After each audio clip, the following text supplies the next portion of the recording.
কাতারের মর্মান্তিক সড়ক দুর্ঘটনায় নিহত ৫ বাংলাদেশির পরিবারের পাশে দাঁড়িয়েছেন ফাহিম আল চৌধুরী ট্রাস্টের পরিচালক ফাহিম আল চৌধুরী। গতকাল বুধবার কানাইঘাট উপজেলার গাছবাড়ি এলাকায় নিহত ৫ পরিবারের খোঁজখবর নিতে এবং সহযোগিতার হাত বাড়িয়ে দিতে তাদের বাড়িতে যান ট্রাস্টের প্রতিনিধি দল। বিকেল ৩টার দিকে ট্রাস্টের সহসভাপতি এটিএম সেলিম চৌধুরী, শিক্ষা সচিব মাস্টার সাব্বির আহমদ সহ ট্রাস্টের অন্যান্য কর্মকর্তারা নিহতদের পরিবারের সদস্যদের সাথে সাক্ষাৎ করেন এবং তাদের প্রতি সমবেদনা জানান।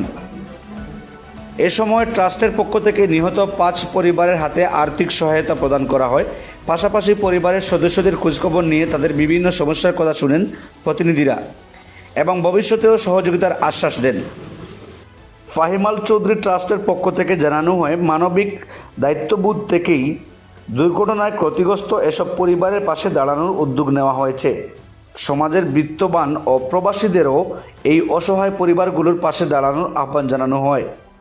এ সময় উপস্থিত ছিলেন ট্রাস্টের সহসভাপতি এটিএম সেলিম চৌধুরী, শিক্ষা সচিব মাস্টার সাব্বির আহমদ, বিশিষ্ট ব্যক্তিবর্গ এবং সাংবাদিকবৃন্দ এবং ট্রাস্টের অন্যান্য কর্মকর্তারা। প্রিন্ট ইলেকট্রনিক মিডিয়া ভাইরা যে সহযোগিতা করতেছেন এবং অত্যন্ত পরিশ্রম করে যাচ্ছেন, আমরা চিরকৃতজ্ঞ আপনাদের প্রতি। আজকে মোস্তাক ভাইয়ের বাড়িতে আসলাম।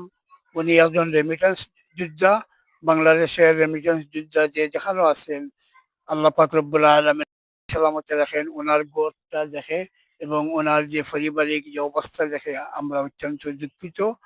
ইনশাআল্লাহ তাআলা আমরা আমার ভাই, ছোট ভাই ফাহিম আল চৌধুরীর কাছে আমরা বিস্তারিত বলবো এবং অত্র অঞ্চলের যারা যারা মানুষকে সহযোগিতা করেন, সকলের সহযোগিতায় ওনারা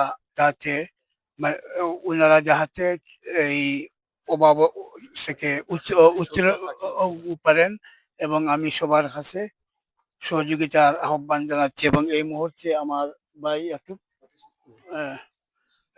সহযোগিতা দিয়েছেন, তাই সবাইকে ধন্যবাদ জানাচ্ছি।